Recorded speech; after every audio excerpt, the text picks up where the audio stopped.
So I have Hatch pulled up here, and the first thing we're going to do is insert our artwork.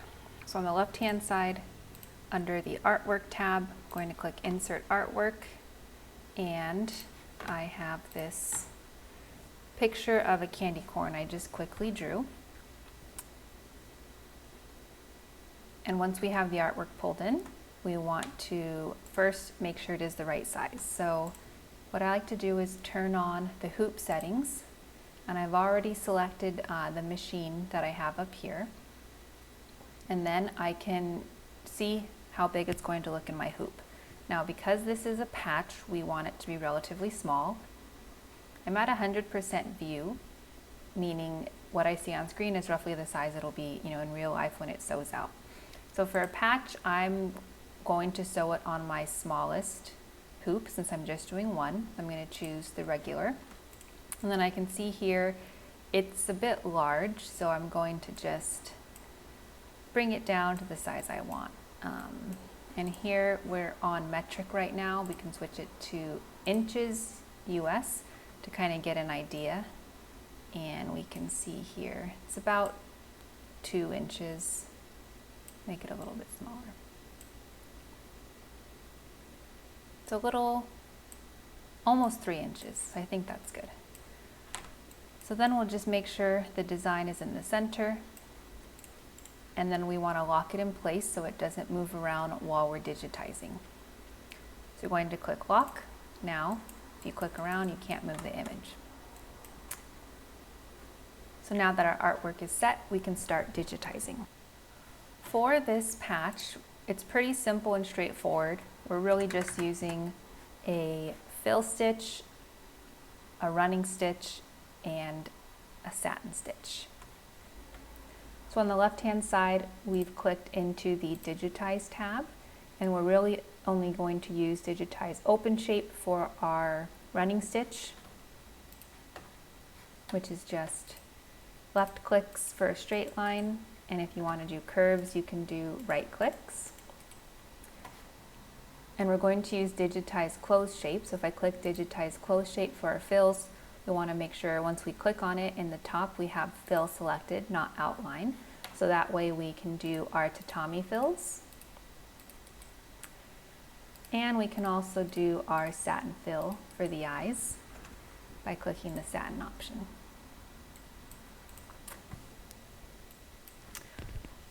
The first thing we want to do when digitizing the patch, I'm going to be putting this on a thick felt, and I like to float my designs. I find it hard to hoop the thick felt, so what I want to do is put an outline down. That's the first thing to stitch, so that way it secures the fabric to the stabilizer. To do that, we're going to do our Digitize Open Shape, and we're just going to do in the same color as our first color. So white is the first color I'm going to put down, therefore I'll do my outline in white as well so we don't have to change threads in between. So for our outline, we have Digitize Open Shape selected, and we have our white color selected. And when I do the outline, I want to do it right on the line between where the yellow and black meet. So we're going to start here, and we're just gonna go, and my drawing that I made, it's not very even, so I'm not gonna follow it exactly because it's not that straight. For example, it kind of wobbles right here. I'll just kind of go straight down so it looks better. And we're just doing the left clicks when I want to do a curved line, and a right click when we want to do a straight line. Then I can click enter, and we have our outline. If I click D, I can hide the picture just to see that everything looks nice and even, and that looks good. So push D again to bring back the picture, and we can move on to our next shape. So we can move on to our next section, which is going to be this white, and then we'll work down to orange, yellow, and then we'll do the final outline satin stitch.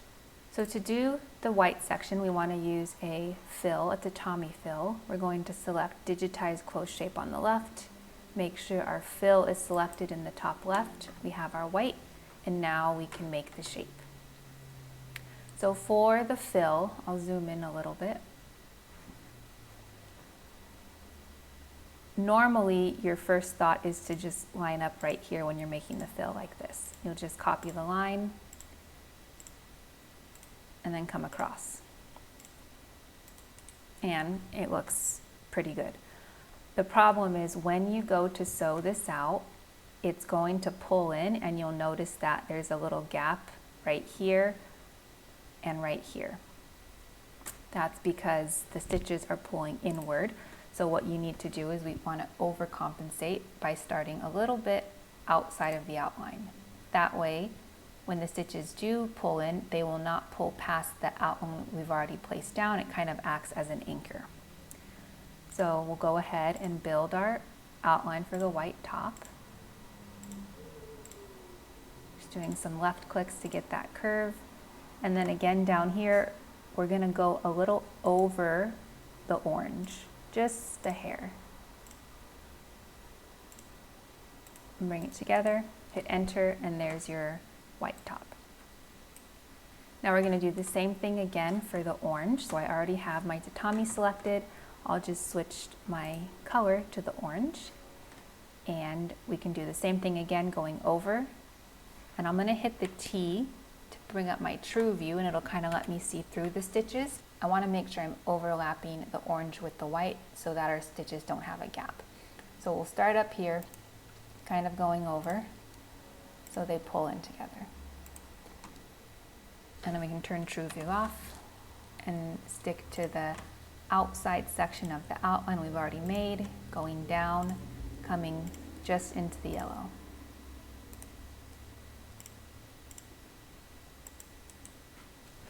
Hit enter, and there's our orange. And then the last section, select yellow and do the same thing again. Turning on true view so I can make sure I'm overlapping the colors. And then come down.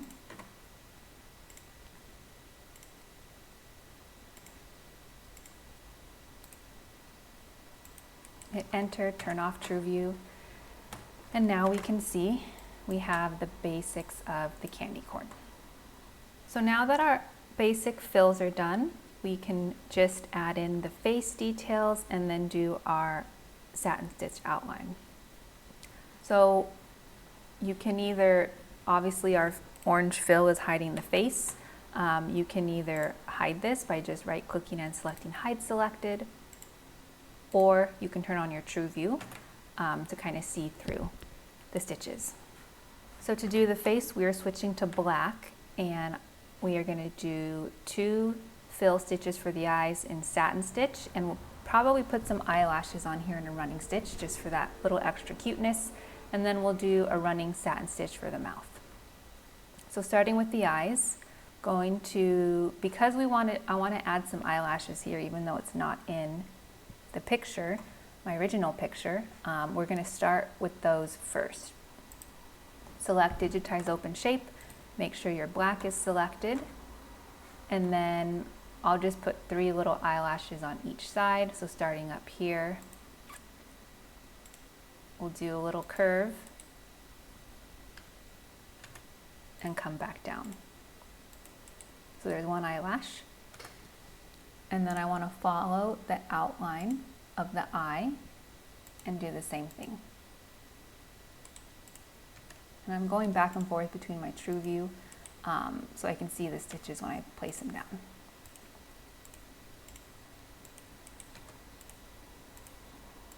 Okay, so there are our eyelashes. Now we can do the satin stitch fill for the eye.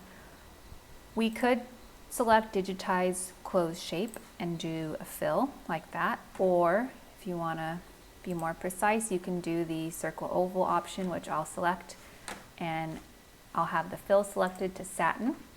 We want to select the center of the eye and drag out, hit enter, and then drag up for the top half. And then we can see how that looks. So we have our eye created and we want to create another one. We could go ahead and do the same steps to recreate the same eye that we've already done, but an easier thing to do in Hatch is use the Create Layouts tool on the left-hand side to create an instant mirror version of what we already have. So first we're going to go to the Sequence tab that lists all of our items, and we're just going to select all of the objects from the eye. Once everything is selected, just to be safe, we can group them to make sure they don't move around. And then with all the objects selected, under Create Layouts on the left, we want to select Mirror Copy Horizontal. And you'll see this little outline of an eye appear on screen. This is essentially where we can place the second eye. I'll turn on the True View so we can match it up with the picture. And then we can just left click and you'll see we have created another eye. So now we can create the mouth. I'll turn True View on again so I can see, and we're just going to do a running satin stitch. So the left-hand side under Digitize, select Digitize Open Shape, and we'll have the satin option selected. And when I'm doing my width of the satin stitch, I like to have the metric selected just because it's easier. So for a satin stitch, I know we'll start with 1.5. We just want a tiny mouth and have Digitize Open Shape, and we can just kind of follow the line here. And again, my picture is kind of crooked, so I'm not going to follow it exactly, but more of the shape that I want. With the mouth selected, I'll just select Reshape, and I can adjust my shape here. Now, one more thing to add here is editing the stitch angles. When I'm doing a tatami fill, I like to have them at a horizontal angle, just because that's what I'm used to. So what we can do is we can select each object. Its default is a 15-degree angle. I'm just going to drag this down to 0, and I'm going to do that for each of my fills.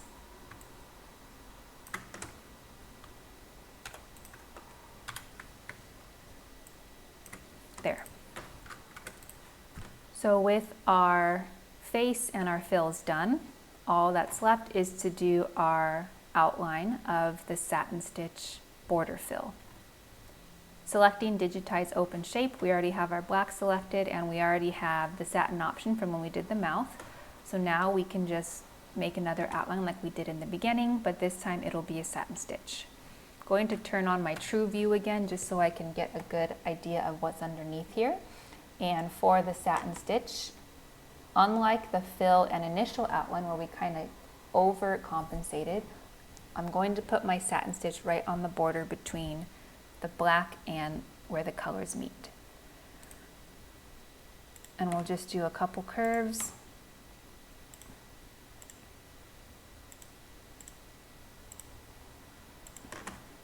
And bring it all the way around.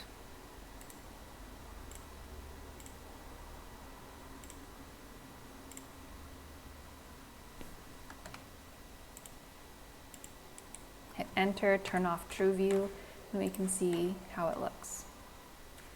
So this satin stitch is at 1.5 milliliters. I'm going to make it 2 just to make it a little thicker. So I think that looks pretty good. Now, before we save it, a good practice is to watch it stitch out just to make sure we're not missing anything, having any unnecessary jumps or trims. So I'm just going to hit the play option and we'll speed it up a little bit just so we can get an idea of the order things will sew out in.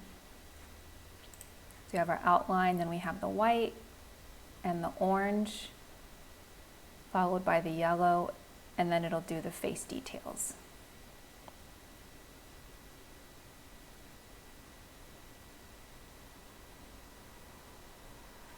Okay, so everything looks good with the stitch player, so we can stop that.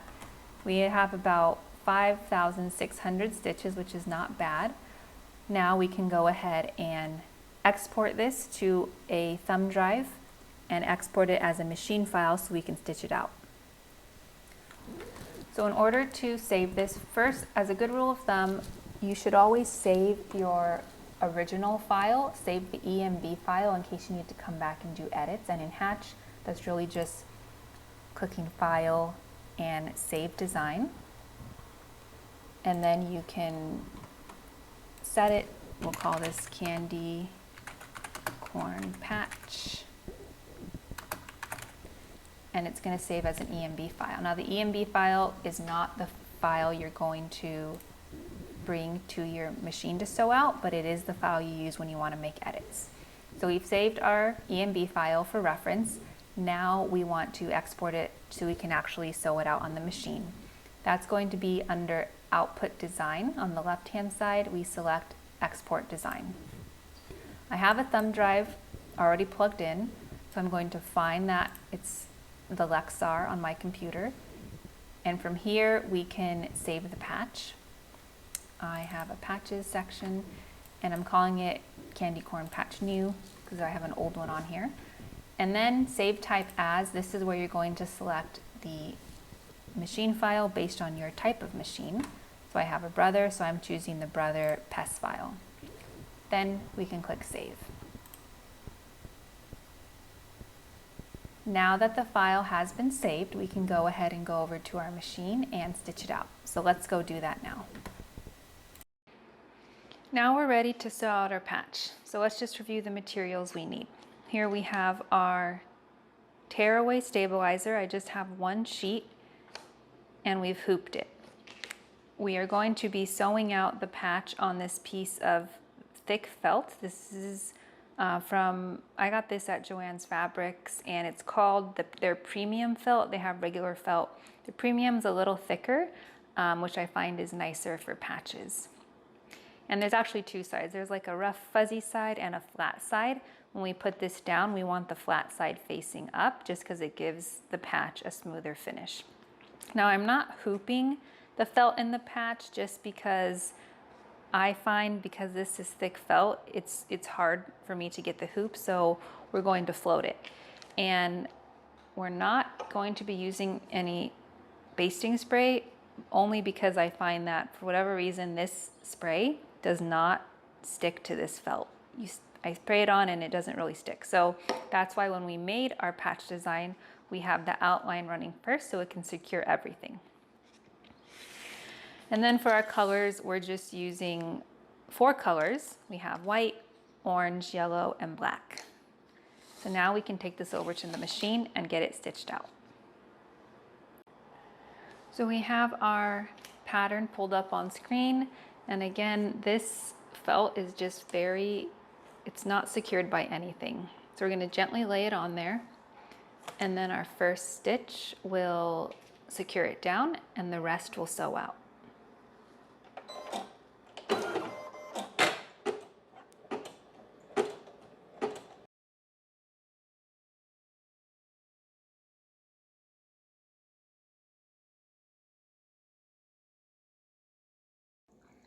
So trim stitches are gone. Now we need to cut around. So first I just do a rough cut.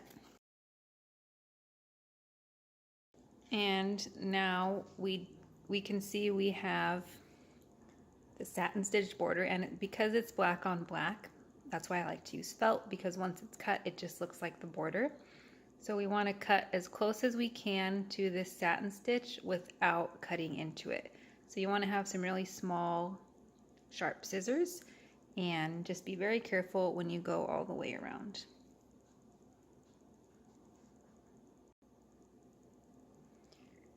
So now we finished trimming, and you can see from a distance when you have the excess felt against the satin stitch, it just kind of looks like a nice thick border.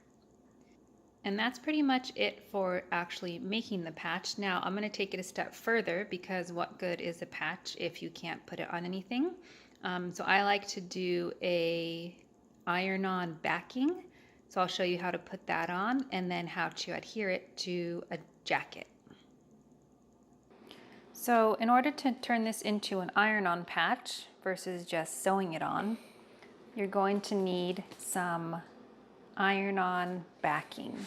So there are many different kinds you can get. You know, if you go to your local fabric store such as Joann's, they have something called Heat and Bond, or there's a Pellon brand one.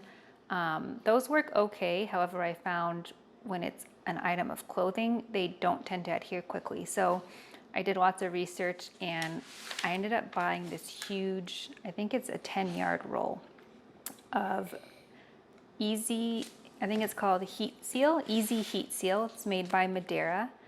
And unfortunately, I was not able to find a small quantity, which is why I had to buy this 10-yard roll. Cost about $60, so definitely not the cheapest option, but since I knew I want to make lots of patches, it's a worthwhile investment. So this stuff I find just really does a good job of sticking. So whatever brand of heat seal you're using, it's usually going to come in some sort of sheet and you're going to have to cut it to size. So I'll just place my patch here and then we can do just a rough cutout. Just need this little piece here and that's it. So now we can go ahead and adhere it. So this heat seal actually has a clear layer, which is actually the glue. So this is what will actually, when you put it under an iron on the back of the patch, it will turn into a sort of glue and adhere to the product. This is just a piece of wax paper, so it doesn't stick. So we're going to use the wax paper when we first adhere it so that it doesn't get stuck to our iron. So let's go to our iron setup. So we have our iron board and we have a hot iron with the steam turned off. It's on the cotton setting, ready to go. So the first step, we're going to adhere the heat seal to the patch, and then we will adhere it to an item of clothing. So there's a couple different ways you can go about this. I found I have an extra piece of the wax paper that I used off of a larger patch. So you have the shiny side and the not shiny side. You want to make sure the heat seal is touching the shiny side. That's the non-sticky side. So we have our shiny sides here. And first we're going to loosely adhere this to the back. And then we're going to cut away the excess and then do a final press. So with my shiny wax side facing up, we are going to put the patch front side down. So you have the back facing us. We have our heat seal. We will place it down. And then we have the other piece of wax paper, shiny side facing down. So you have the shiny side facing the heat seal. And now I'm going to do a very loose press just to kind of stick on the seal so we can cut around the edges. So just very lightly so it melts a little. And you can see it's kind of sticky now. It's stuck. It's not permanently sealed, but we just did it so it kind of sticks. And now we can cut away the excess. It's not hot. And I'm not using my nice sewing scissors because this is basically glue. So we're just using some basic scissors. And we're going to cut as close to the edge as we can.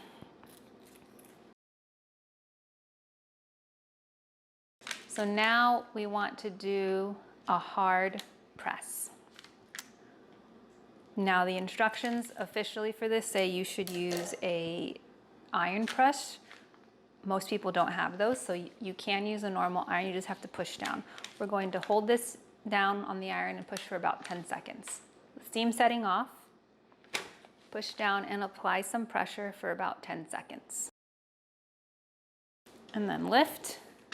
It's gonna be hot, so give it a light touch. We can turn it over. Okay, so we just want it to cool a little, and then we can remove this paper backing and give it another trim. So the patch is now cool to touch now. So we can remove this paper backing And you kind of just have to find a corner that lifts up and unpeel it. So it'll be a little soft, but it is pretty stuck on there.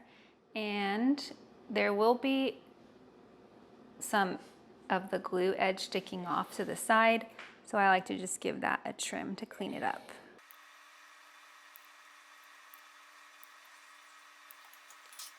So now we've trimmed the excess glue, and you can see on the front it looks nice and clean.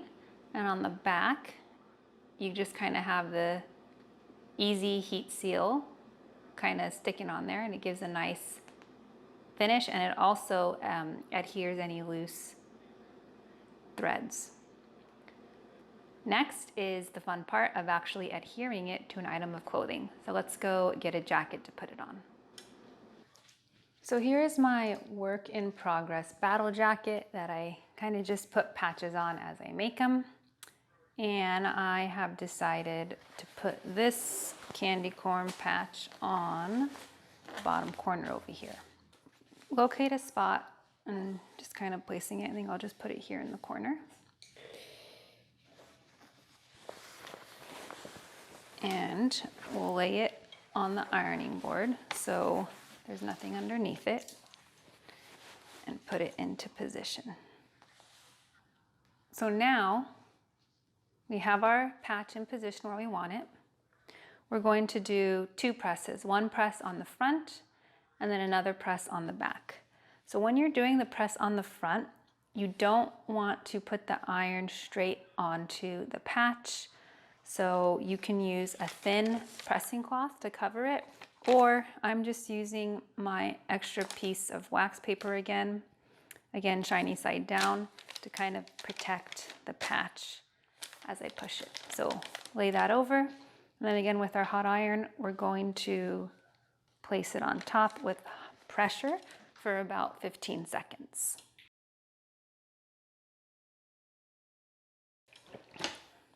Remove your pressing cloth or extra wax paper, and then you can kind of see it's now adhered on.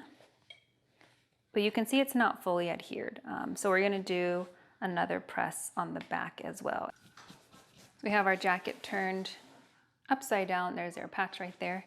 And you just kind of wanna feel out where the patch is. And because I'm doing it from the back, I don't need my protective layer, so we can just do it straight onto here. Hold down and apply pressure for about 15 seconds.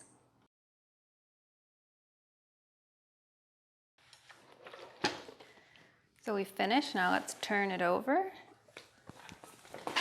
and take a look. Okay, so now the patch, we can see it's adhered. It's fully sticking. If you do notice some of the corners are lifting, you can give it another press until it is fully secure. And if it's on a section of clothing that bends a lot, you might see over time it might be prone to peeling a little. You can press it at any time again to reactivate the heat seal, or you can just sew in the sides of the corners if you want. So that's it for today. I hope you enjoyed this video and have fun out there making patches.